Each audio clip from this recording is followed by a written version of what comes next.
ಪಾಕಿಸ್ತಾನದಲ್ಲಿ ಅತಂತ್ರ ಪರಿಸ್ಥಿತಿ ನಿರ್ಮಾಣವಾಗಿದೆ. ಪಾಕಿಸ್ತಾನ ಸಂಸತ್ತಿಗೆ ನಡೆದ ಚುನಾವಣೆಯಲ್ಲಿ ಯಾವುದೇ ರಾಜಕೀಯ ಪಕ್ಷಕ್ಕೂ ನಿರೀಕ್ಷಿತ ಸರಳ ಬಹುಮತ ಲಭ್ಯವಾಗಿಲ್ಲ. ಪಾಕಿಸ್ತಾನದ ಮಾಜಿ ಪ್ರಧಾನಿ ಇಮ್ರಾನ್ ಖಾನ್ ಅವರ ಪಿಟಿಐ ಪಕ್ಷದ ಬೆಂಬಲಿತ ಪಕ್ಷೇತರರು 101 ಸ್ಥಾನಗಳಲ್ಲಿ ಜಯಗಳಿಸಿದ್ದರೆ, ಮಾಜಿ ಪ್ರಧಾನಿ ನವಾಜ್ ಷರೀಫ್ ಅವರ ಪಿಎಂಎಲ್ಎನ್ ಪಕ್ಷ 73 ಸ್ಥಾನಗಳಲ್ಲೂ, ಬಿಲಾವರ್ ಭುಟ್ಟೋ ನೇತೃತ್ವದ ಪಾಕಿಸ್ತಾನ ಪೀಪಲ್ಸ್ ಪಾರ್ಟಿ 54 ಸ್ಥಾನಗಳಲ್ಲಿ ಹಾಗೂ ಮುತ್ತೇಹಿದ ಕ್ವಾಮಿ ಮೂವ್ಮೆಂಟ್ 17 ಸ್ಥಾನಗಳಲ್ಲಿ ಜಯಗಳಿಸಿವೆ. ಯಾವುದೇ ಪಕ್ಷ ಸರ್ಕಾರ ರಚಿಸಲು 133 ಸ್ಥಾನಗಳ ಅವಶ್ಯಕತೆ ಇದೆ. ಈ ನಡುವೆ ಇಮ್ರಾನ್ ಖಾನ್ ಹಾಗೂ ನವಾಜ್ ಷರೀಫ್ ಇಬ್ಬರೂ ಸಹ ತಾವೇ ಚುನಾವಣೆ ಗೆದ್ದಿರುವುದಾಗಿ ಘೋಷಿಸಿಕೊಂಡಿದ್ದಾರೆ.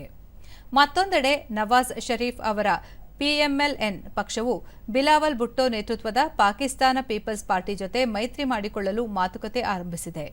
ಅತಂತ್ರ ಫಲಿತಾಂಶ ಉಂಟಾಗಿರುವ ಹಿನ್ನೆಲೆಯಲ್ಲಿ ಸಮ್ಮಿಶ್ರ ಸರ್ಕಾರ ರಚಿಸುವಂತೆ ಪಾಕಿಸ್ತಾನ ಸೇನೆಯ ಮುಖ್ಯಸ್ಥ ಅಸೀಂ ಮುನೀರ್ ಸಲಹೆ ಮಾಡಿದ್ದಾರೆ.